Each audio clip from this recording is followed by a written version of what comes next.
नमस्कार दोस्तों, मैं अमन स्वागत करता हूं आपके अपने YouTube चैनल एजुकेशन हब पे। यह पर्यावरण एक परिचय का 21वां क्लास है और आज की क्लास में हम देखेंगे उष्णकटिबंधीय पर्णपाती वन। हम लोग चल रहे हैं पारिस्थितिकी तंत्र के प्रकार और पारिस्थितिकी तंत्र के प्रकार का यह है उष्णकटिबंधीय पर्णपाती वन। वनों का यह दूसरा वीडियो है। इससे पहले वाले वीडियो में हमने देखा था उष्णकटिबंधीय सदाबहार वन को। इसे हम लोग उष्णकटिबंधीय पर्णपाती या मानसूनी वन के नाम से भी जानते हैं और सदाबहार वन को वर्षा वन के नाम से भी जानते हैं। तो चलिए जानते हैं इसके डिटेल में। जैसे यहाँ पे आपको बताया जा चुका है कि हम लोग पारिस्थितिकी तंत्र के प्रकार को, तो इसका भी वीडियो अपलोड किया जा चुका है कि पारिस्थितिकी तंत्र के प्रकार क्या हैं और इसी के अकॉर्डिंग हम लोग पढ़ रहे हैं। तो आज इस समय हम चल रहे हैं वन, और वन में हम पढ़ रहे हैं उष्णकटिबंधीय वर्षा वन। और ये दो प्रकार के होते हैं, उष्णकटिबंधीय सदाबहार वन और उष्णकटिबंधीय पर्णपाती वन। हमने पिछले क्लास में वन के बारे में देख रखा था और साथ ही साथ ये भी देख रखा था कि किस प्रकार से वन होते हैं, निम्न अक्षांशीय वंश, मध्य अक्षांशीय वंश और उच्च अक्षांशीय वन। और साथ ही साथ हमने देख रखा था कि उष्णकटिबंधीय वन जो होते हैं वो दो प्रकार के होते हैं, एक सदाबहार वन होता है और एक होता है उष्णकटिबंधीय मानसूनी या पर्णपाती वन।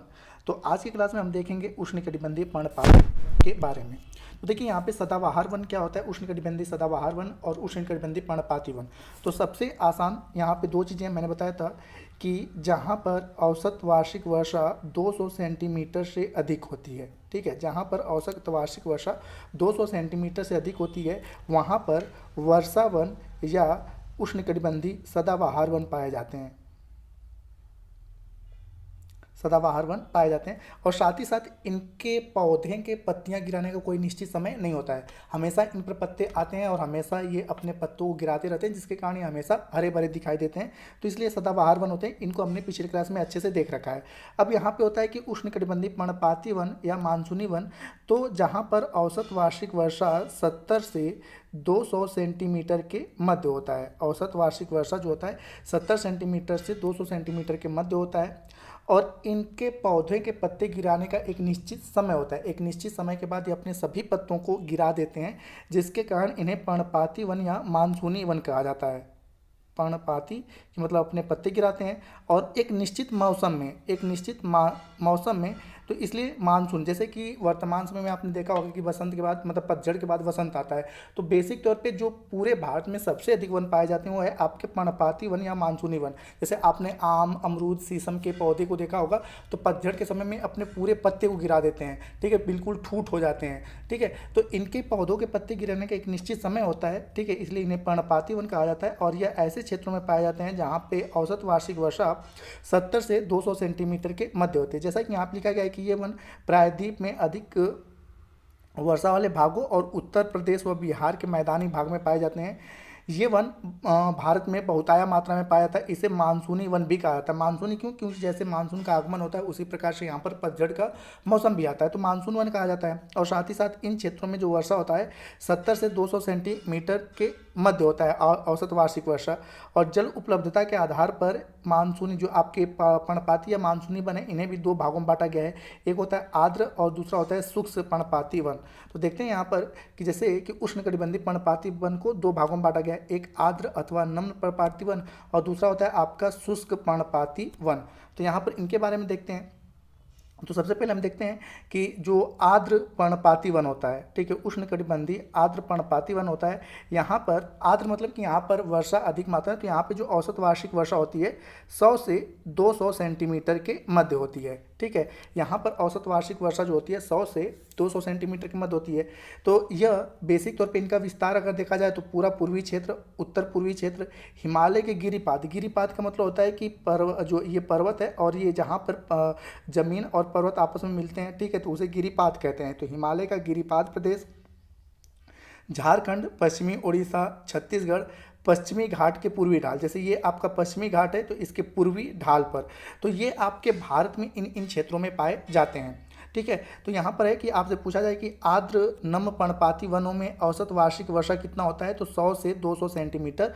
और यह कहाँ कहाँ पर पाए जाते हैं भारत में, तो पूर्वी क्षेत्र में, उत्तर पूर्वी राज्य में, हिमालय के गिरिपाद क्षेत्र में, झारखंड, पश्चिमी उड़ीसा, छत्तीसगढ़ और पश्चिमी घाट के पूर्वी ढाल पर। अब यहाँ पे देखते हैं बेसिक तौर पे इनसे जो दो क्वेश्चन मतलब जो क्वेश्चन पूछे जाते हैं, एक तो वर्षा के बारे में पूछा जाता है कि वर्षा कितना होता है, और दूसरा ये पूछा जाता है कि ये वृक्ष किस वन के वृक्ष हैं। ठीक है, तो यहाँ पर हम देखते हैं कि नम पर्णपाती या आर्द्र पर्णपाती वन में जो वृक्ष पाए जाते हैं, सागौन है, बांस है, साल है, शीशम है, चंदन है, रवैर है, कुसुम है, अर्जुन है, सहतूत है। और ये सभी के सभी वृक्ष जो होते हैं व्यापारिक दृष्टि से बड़े ही महत्वपूर्ण होते हैं। और अगर आपसे पूछा जाए कि आर्द्र या नम पर्णपाती वन में सबसे अधिक किस वृक्ष कौन सा वृक्ष पाया जाता है, तो सबसे अधिक जो होता है वो सागौन का वृक्ष पाया जाता है। अब यहाँ पे हम देखते हैं शुष्क पर्णपाती वन। तो शुष्क पर्णपाती वन की बात करें तो जैसा मैंने बताया कि यहाँ पे जो वार्षिक मतलब औसत वार्षिक वर्षा होती है 70 से 100 सेंटीमीटर के मध्य होती है। औसत वार्षिक वर्षा 70 से 100 सेंटीमीटर के मध्य होती है।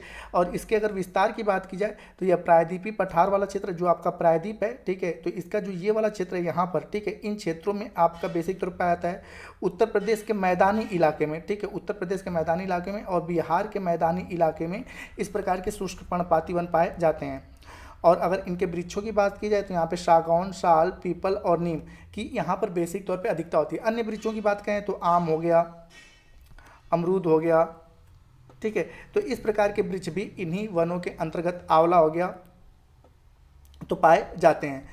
अब यहाँ पे रही बात जानवरों की बात करें तो आपका जो पर्णपाती वन में जानवर हैं वो सिंह है, शेर है, सुअर है, हिरण है, हाथी है, लोमड़ी है, सियार है, ये सारे के सारे पाए जाते हैं। इनके अलावा अगर पक्षी मतलब विभिन्न प्रकार की पक्षियाँ, छिपकली, सांप और कछुए भी इस वनों में पाए जाते हैं।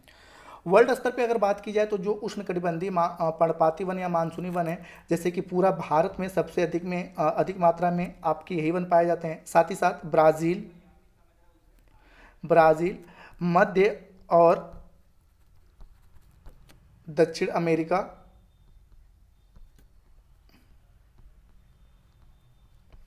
उत्तरी ऑस्ट्रेलिया,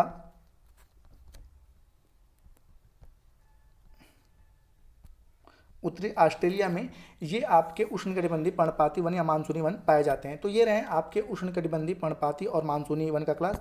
तो मैं उम्मीद करता हूँ कि आपको यह वीडियो पसंद आया होगा। वीडियो पसंद आया तो वीडियो को लाइक करें, कमेंट करें तथा अपने दोस्तों के साथ शेयर करें। और चैनल पर नए हैं तो चैनल को सब्सक्राइब अवश्य करें। तथा इस PDF को प्राप्त करने के लिए आप हमारे टेलीग्राम से जुड़ सकते हैं, जिसका लिंक वीडियो के डिस्क्रिप्शन में दिया हुआ है, या आप लिंक के जरिए ज्वाइन नहीं कर सकते हैं तो आप टेलीग्राम में जाकर सर्च करिए education hub by Aman sir, और आप उस चैनल को ज्वाइन कर सकते हैं। तो वीडियो के अंत तक बने रहने के लिए धन्यवाद। मिलते हैं जल्दी नेक्स्ट वीडियो में।